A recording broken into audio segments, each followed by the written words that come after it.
जीव की सबसे बड़ी और कड़वी सच्चाई यह है कि जो उत्पन्न हुआ है वह नष्ट होगा ही।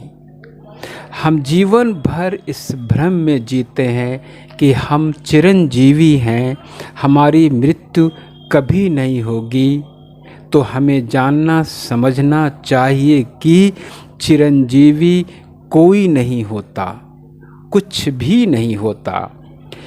जिसे स्थूल शरीर प्राप्त है, रूप प्राप्त है, वो तो नष्ट होगा ही। महाकाव्यों का अध्ययन करें तो ज्ञात होता है कि अश्वत्थामा, वेद व्यास, कृपाचार्य, हनुमान, विभीषण, परशुराम, मार्कंडेय ये सभी चिरंजीवी थे, परंतु सभी को अपना देह छोड़ना पड़ा। केवल वे ही चीज़ें नष्ट नहीं होती जिनका कोई रूप नहीं होता, जैसे आत्मा। आत्मा को अजर अमर कहा गया है क्योंकि उसका कोई रूप आकार नहीं होता। इस सत्य को जानते हुए भी हम क्यों भ्रम में जीते हैं, यह समझ से परे की बात है। एक दृष्टांत है कि यक्ष ने युधिष्ठिर से प्रश्न किया कि संसार का सबसे बड़ा आश्चर्य क्या है।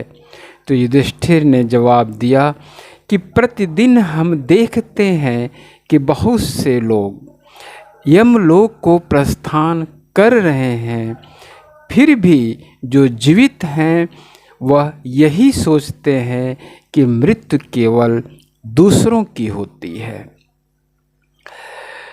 हमारे घर के पास वृक्ष या पौधा होता है, हम नित्य देखते हैं कि कैसे धीरे धीरे हरे से पीले फिर भूरे होकर पत्ते गिर जाते हैं।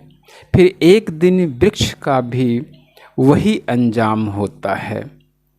हमारे और वृक्ष में वस्तुतः कोई अंतर नहीं है, बस हमारे रूप अलग अलग हैं। रूप का मिटना तय है। देवी देवताओं को भी अपने देह का त्याग करना पड़ा था। हर देहधारी की एक आयु सीमा होती है। जब शरीर अपना चक्र पूरा कर लेता है तो उसे समाप्त होना ही है।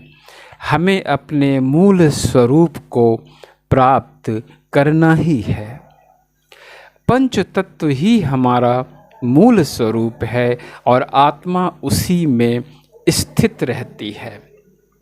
हमारा शरीर पुनः मूल तत्व जिससे वह निर्मित है उसको प्राप्त कर लेता है।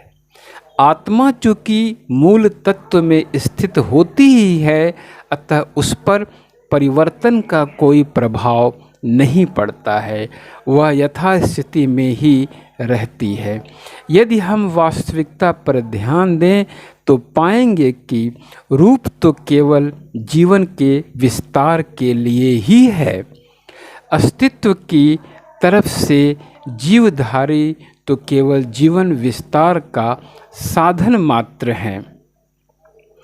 अब उत्पन्न होने और नष्ट होने की प्रकृति से यदि मुक्ति पाना है तो मोक्ष प्राप्त करना ही एकमात्र उपाय है।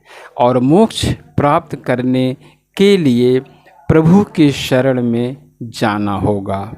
एकमात्र वही है जो हमें मोक्ष की प्राप्ति कराकर जीवन चक्र से मुक्ति दिला सकते हैं।